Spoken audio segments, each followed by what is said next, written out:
Oke, kita lanjutkan lagi. Ya, Pak. Jadi putus tadi jaringannya ya. Jaringannya hanya tercatat 40 menit saja. Karena kita menggunakan metode gratis.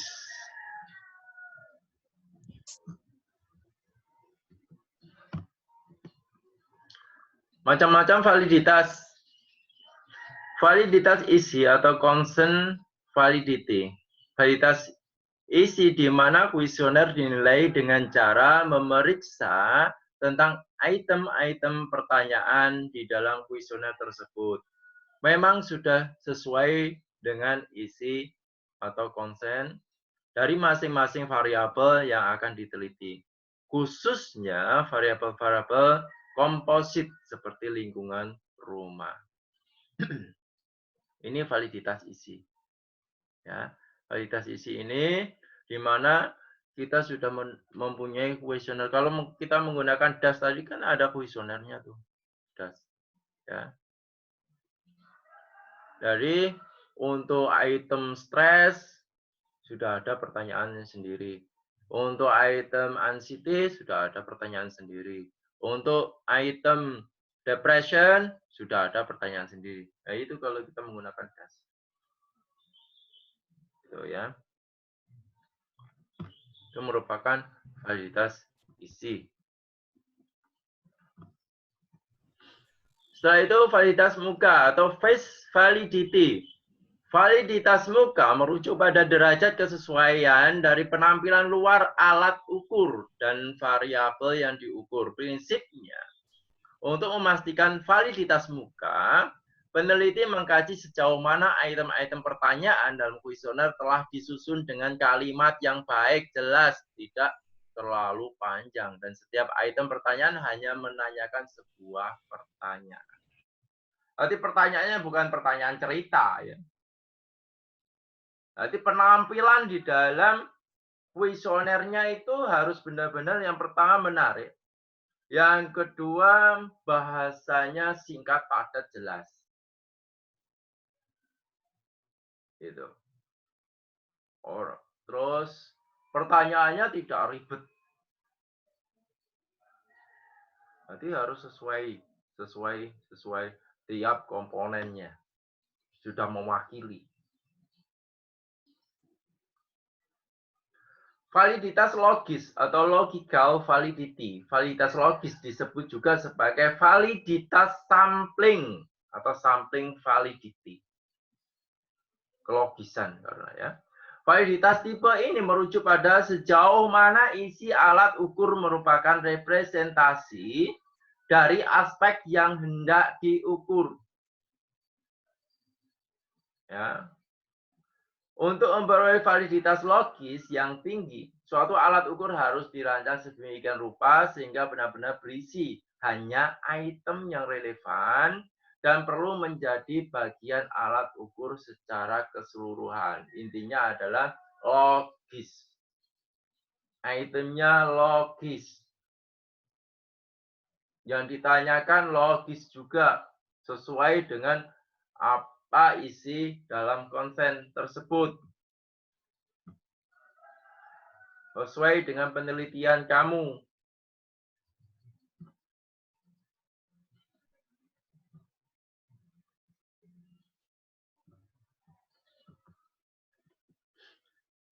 Terus validitas empiris, ini ada dua, ada validitas internal. Validitas internal merupakan validitas yang diukur dengan besaran yang menggunakan instrumen sebagai suatu kesatuan.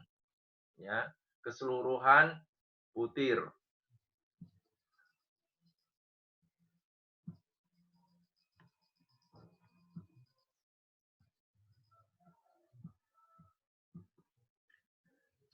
Sebagai kriteria untuk menentukan validitas item atau butir dari instrumen itu, dengan demikian validitas internal mempermasalahkan validitas butir atau item suatu instrumen dengan menggunakan hasil ukur instrumen tersebut sebagai suatu kesatuan dan sebagai kriteria, sehingga biasa disebut juga dengan validitas butir.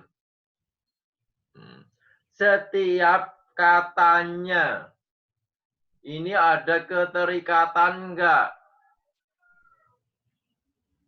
Setiap katanya, ya, per kata, ini yang pertama ada keterikatan enggak? Yang kedua, menuju dengan permasalahan enggak yang disebutkan? Sebagai item-item permasalahan enggak? Ini ada susunannya. Validitas eksternal dapat berupa hasil ukur instrumen yang sudah baku. Misalkan yang saya sebutkan tadi DAS ya. DAS itu kan sudah baku, dibakukan oleh orang. Ya. Terus dapat pula berupa hasil ukur lain yang sudah tersedia dan dapat dipercaya sebagai ukuran dari suatu konsep atau variabel yang hendak diukur. Ya. Misalkan ukuran sentimeter, ukuran Fahrenheit, itu kan sudah bakunya ya. Sudah ada nilai bakunya. Gitu loh. Itu validitas eksternal. Jadi nilai bakunya seperti apa. Validitas konstruk atau construct validity. Menurut Ja'ali dan Puji, validitas konstruk adalah validitas yang mempermasalahkan beberapa jauh item-item tes mampu mengukur apa-apa yang benar-benar hendak diukur sesuai dengan konsep khusus atau definisi konseptual yang telah ditetapkan. Ini merupakan validitas konstruk.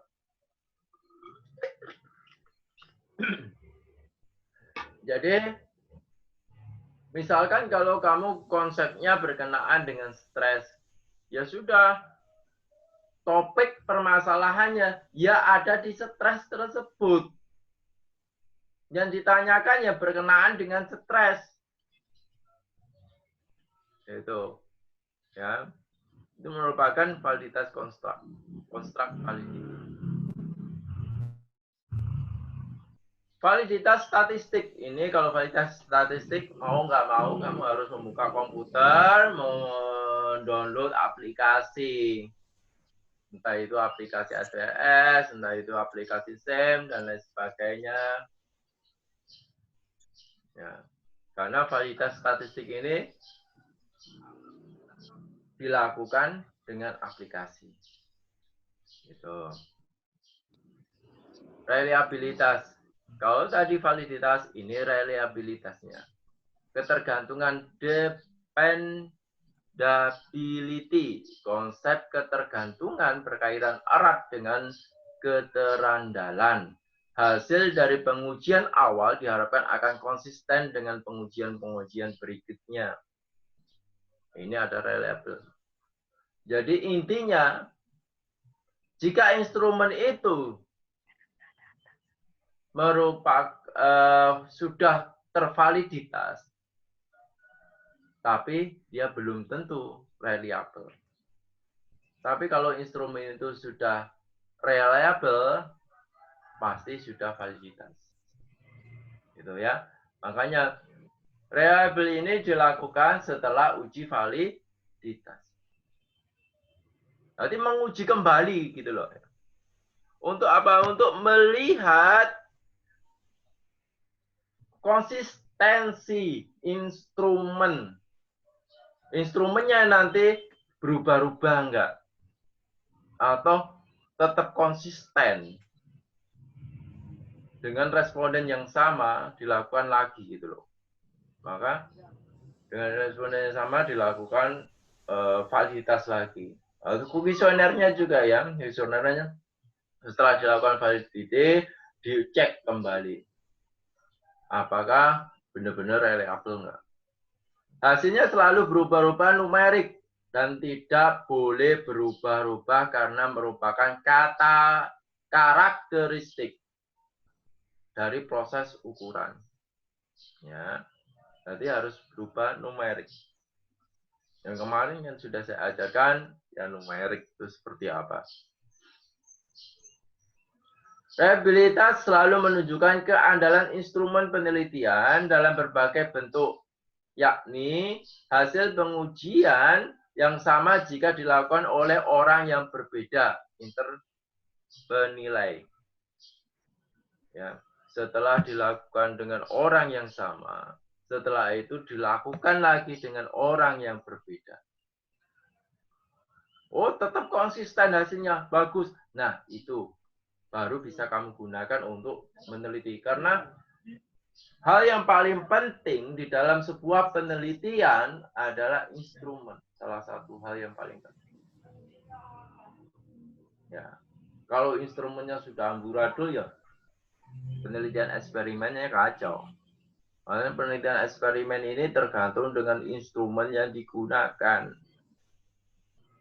Karena manipulasi sebuah partisipan itu menggunakan instrumen penilaiannya. Ya. Setelah kamu intervensi, ya harus dinilai juga menggunakan apa? Instrumen. Jadi ini paling penting, instrumen itu. Macam-macam reliabilitas. Reliabilitas stabil. Ya, stability, reliability. Mengacu pada waktu. Untuk menentukan stabilitas, tes dilakukan ulang terhadap variabel yang sama di waktu yang berlainan. Hasil pengujian tersebut akan dibandingkan dan berkorelasi dengan pengujian awal untuk memberikan stabilitas. Ya, waktu yang berbeda. Yang pertama, stabil enggak dengan waktu yang berbeda? Karena partisipan dengan waktu yang berbeda kadang mengalami suatu kegoncangan ya.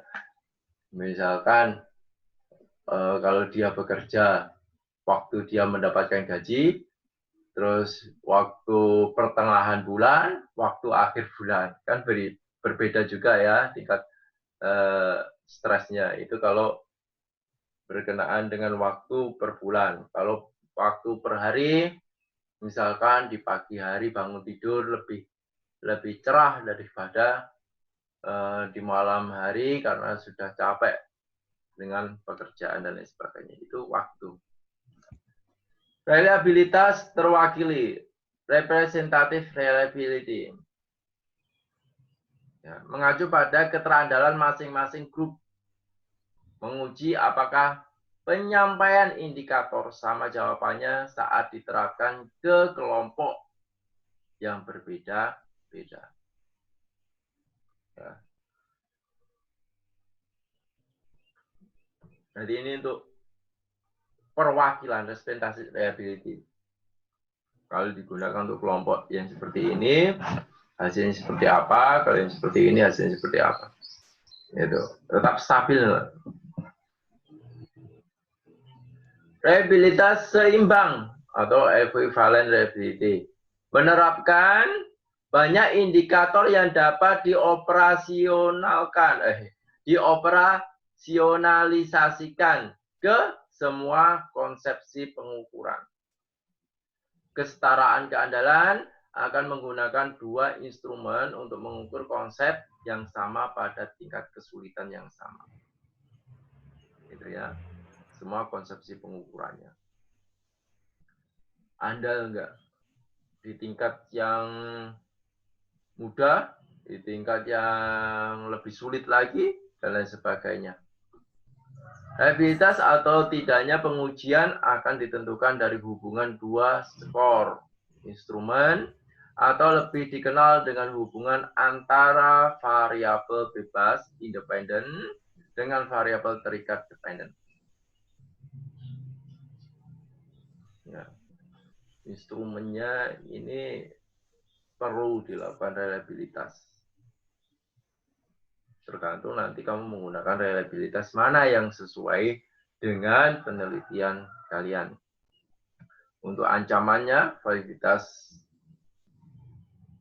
kemungkinan statistikal dan desain dapat mengancam eksperimen sehingga dapat terjadi kesalahan dalam membaca hasil eksperimen. Ada 4 ancaman. Ada validitas. Ada 5. Ada validitas internal, Eksternal, statistik, kontrak, dan logis. Tadi internal, sejauh mana pengaruh treatment terhadap outcome. Ancamannya sejarah. Ya. Jadi setiap individu mempunyai suatu perjalanan hidupnya masing-masing. Itu merupakan sejarah mereka masing-masing. Dan sejarah tersebut bisa berdampak pada kehidupan dia. Ya. Sejarah individu dapat berdampak pada kehidupan dia. Ini makanya variasi internal ini ancamannya ini. Terus kematangan. Ya. Anak-anak, dewasa, remaja, lansia, dan lain sebagainya. Ini kematangannya berbeda-beda. Yang kedua, regresi. Ingatan masa lalunya. Seperti apa? Masih masa lalu yang pahit sekali itu pernah keluar. Seleksi. Seleksi kamu salah dalam menyeleksi partisipan misalnya. Ya. Distribusinya nggak merata sama sekali dalam penyeleksian kamu.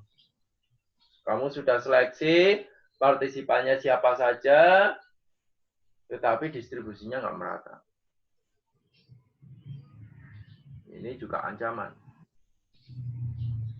Selanjutnya kematian atau mundur, karena setiap partisipan mempunyai takdirnya masing-masing ya. Sehingga ketika sudah dijadikan partisipan, ternyata di pertengahan penelitian dia meninggal tabrakan misalnya. Nah itu. Atau mundur, ada keperluan yang mendadak partisipannya. Sehingga harus keluar dari suatu penelitian. Terus kompensasi. Nah, kompensasinya apa? Ada yang juga meminta ya kompensasi. Ada yang juga meminta uang, terus dan lain sebagainya. Ini kompensasi. Ada yang gratis juga. Komunikasi antar kelompok. Nah, komunikasinya antar kelompok bagaimana? Kadang ketuanya bilang setuju. Oke, dilakukan penelitian, terus anggotanya ada yang nggak setuju. Berarti kan komunikasinya antar kelompoknya kurang bagus. Gitu. Ya, yang nggak setuju ya harus dikeluarkan. Terus testing, kamu tes seberapa bagus validitas kamu. Validitas eksternal, sejauh mana hasil eksperimen dapat digeneralisir ke situasi lain. Nah, ini merupakan ancaman juga. Ya. Validitas statistik, ketepatan dalam penggunaan teknik statistik dalam analisis data. Ternyata nggak tepat, akhirnya manipulasi sendiri, nggak boleh ya. Yang tepat ya udah buang aja. Validitas konstruk, ketepatan dalam mendefinisikan, mengoperasionalkan variabel yang diukur. Ya, jadi pengoperasionalnya variabel yang akan diukur itu seperti apa? Tadi ya, yang konstruk. Sesuai enggak? Kalau nggak sesuai ya buang aja. Ada validitas logis, variasinya kecil sehingga tidak dapat digunakan kalau penelitiannya butuh variasi besar. Peneliti harus mencari responden yang benar-benar homogen, artinya sama. Ya. Kalau usia lansia ya lansia, remaja-remaja harus sama. Kalau validitas muka membutuhkan ahli, ya, menyeleksi perkata dalam pertanyaan tadi. Itu kan membutuhkan ahli. Kamu harus mendatangkan para ahli. Kalau kamu meneliti tentang anak-anak misalkan. Ya ada spesialis anak, ada psikologi anak. Itu validitas mukanya. Karena harus menyeleksi setiap butir. Gitu. Ada keperawatan anak. Oh, berarti harus ada minimal ya tiga ahli tersebut ada. Terus perbandingan statistikal. Perbandingan statistik dilakukan terhadap individual atau kelompok yang ada dalam beberapa kondisi.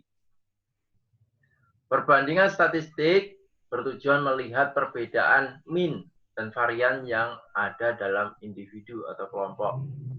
Ya, variasinya bagaimana, rata-ratanya seperti apa. Kalau variannya terlalu besar juga kurang bagus. Kalau nggak ada variannya juga kurang bagus. Kan serba salah ya.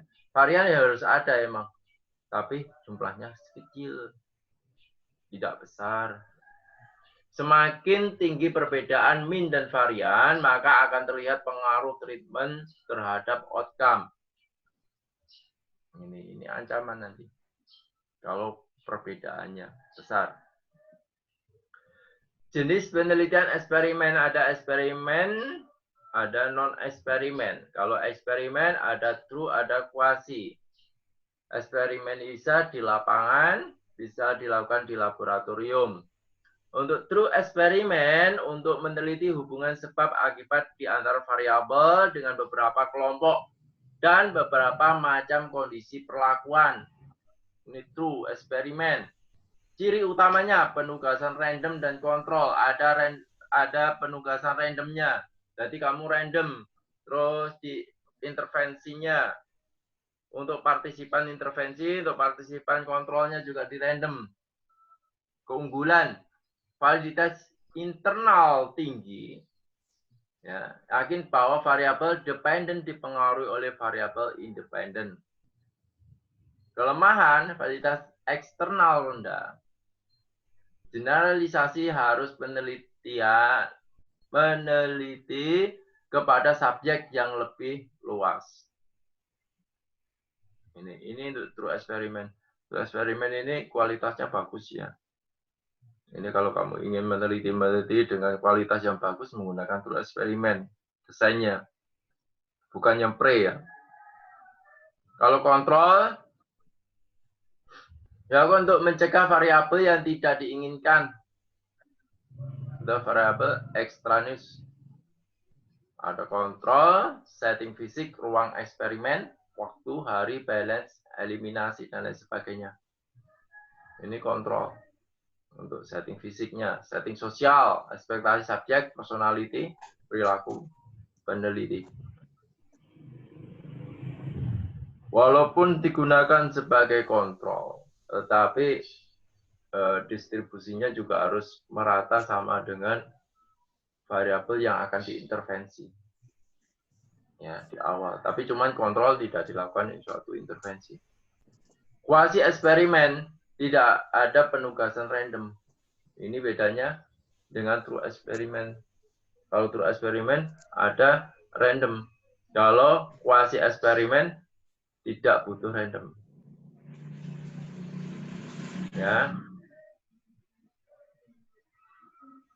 Makanya ini tingkatannya agak sedang-sedang saja ini. Karena tidak ada random. Misalkan pengaruh pelatihan IQ terhadap stres. Subjek 40 mahasiswa dibagi 2 kelompok. Pembagian subjek tidak menggunakan penugasan random. Peneliti tidak mengontrol atribut apa yang dapat mempengaruhi stres subjek IQ.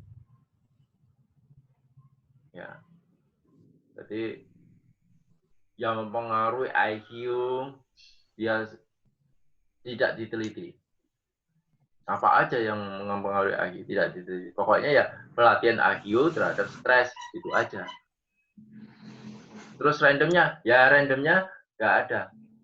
Langsung kamu ambil, kamu sebagai kontrol, kamu sebagai perlakuan. Itu aja. Ini kuasi eksperimen. Tapi kalau di random, ya kamu harus menggunakan true eksperimen. Itu bedanya ya. Eksperimen lapangan. Eksperimen lapangan adalah kajian penelitian dalam suatu situasi nyata atau Kerlinger. Kelebihan, validitas eksternal tinggi.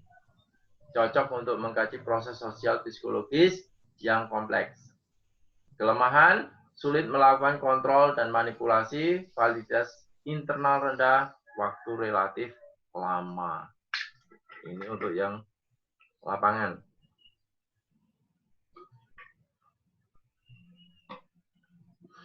Untuk yang laboratorium,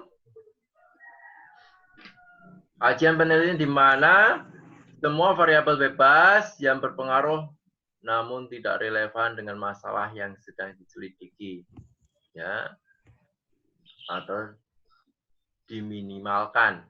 Fungsinya yang pertama, untuk mengkaji relasi dalam kondisi murni. Yang kedua, pengujian dapat dilakukan dalam berbagai setting. Dan yang ketiga, mempertajam teori dan hipotesis. Terus kekuatan kontrol sempurna dan hasil lebih akurat, validitas internal tinggi, kelemahan kurangnya kekuatan variabel bebas dan validitas eksternal rendah. Ini ya, ini eksperimen laboratorium. Ini kemarin kakak-kakak tingkat kamu sudah banyak ini yang melakukan eksperimen laboratorium.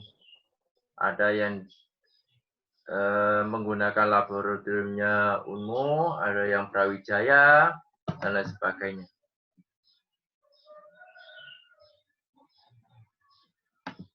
Dan kebanyakan dia menggunakan tikus sebagai hewan uji coba kemarin. Cuman kalau dalam kondisi masih musim corona seperti ini, kayaknya kita kurang bisa menggunakan desain eksperimen.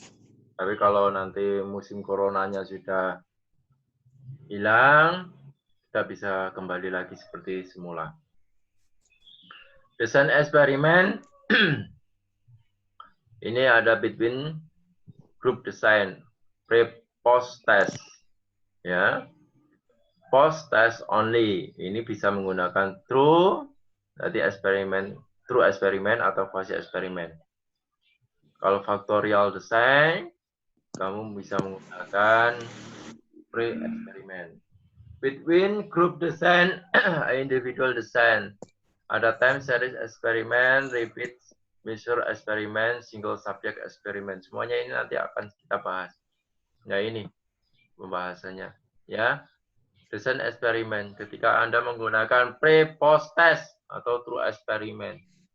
Berarti kalau true eksperimen tadi di random, makanya ada R di depan.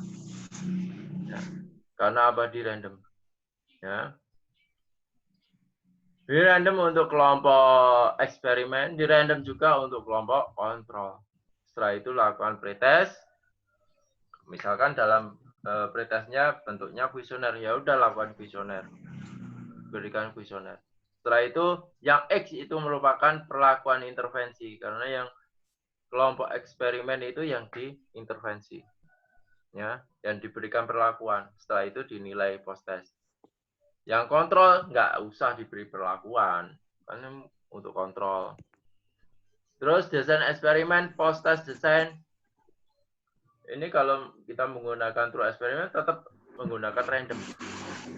Ya, tetap menggunakan random. Nah, itu desainnya. Ya. Jadi tanpa adanya pre yang ini ya, tanpa adanya pre. Ya, langsung lakukan post test. Itu. Yang ketiga, factorial design menguji dua variabel independen atau lebih, ya, yang memiliki dua atau lebih kategori atau level terhadap outcome. Itu ada random, terus metode belajar, ceramah, diskusi, kepribadian. Ada prestasi belajar. Ini factorial design. Tadi variabelnya dua, memiliki dua atau lebih kategori. Kategori yang pertama adalah metode belajar. Kategori yang kedua adalah kepribadian. Kedua-duanya dapat meningkatkan suatu prestasi belajar. Gitu. Desain eksperimen. Ini within group design, individual design. Time series penelitian eksperimen yang dilakukan terhadap satu kelompok dalam periode waktu tertentu dengan menggunakan satu atau lebih intervensi. Satu atau lebih intervensi. Ini time series. Ya. Kalau repeat measure, penelitian eksperimen yang dilakukan terhadap satu kelompok dengan menggunakan satu atau lebih intervensi. Satu kelompok. Ya. Dan tadi, time itu adalah periode waktu. Kalau repeat, itu satu kelompok dilakukan menggunakan satu atau lebih intervensi.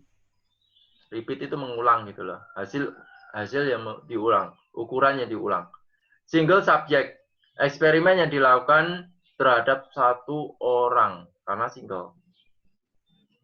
Desain penelitian eksperimen ini ya, ada pre-eksperimen.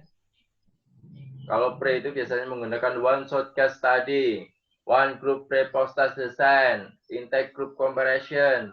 Ini desainnya. Kalau true tadi kan post test control design, pre-post test control design. Kalau faktorial tadi kan dibagi dua ya. Ya, bagi dua. Jadi faktorial eksperimen ini karena karakteristik independennya emang ada dua atau lebih, bisa lebih ya. Intinya enggak satu. Quasi eksperimental, time series design, dan non-equivalent control group design semuanya. Pre-eksperimental design biasa digunakan untuk penelitian pendahuluan, belum eksperimen sungguh-sungguh untuk uji coba ini. Makanya tingkat akurasinya paling rendah. Nah, pre-eksperimen, one shot case study, yang itu treatment, yang X, yang O itu observer. Observer itu kan bisa diberikan instrumen kamu tadi, ya bisa diberikan kuesioner itu observer, ya atau pengamatan, ya amati. Nah, pengamatan kan bisa lewat mata kamu, bisa lewat kuesioner yang kamu berikan, itu pengamatan. One group pre-post test design, ada grup pre, ada grup post, makanya itu ditulis ya. Pre-testnya, misalkan pre-test diberikan kuesioner ya, terus diberikan perlakuan, terus diberikan kuesioner lagi gitu ya. Intake group comparison. Jadi ada perlakuan, setengah kelompok tanpa perlakuan, terus setengah kelompok dengan perlakuan. Itu. Jadi intake group comparison.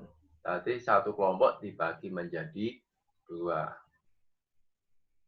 Jadi kelompok kecil. Tuh.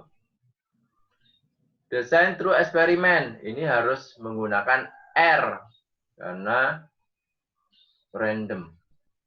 Ciri khasnya random. Post test only control design.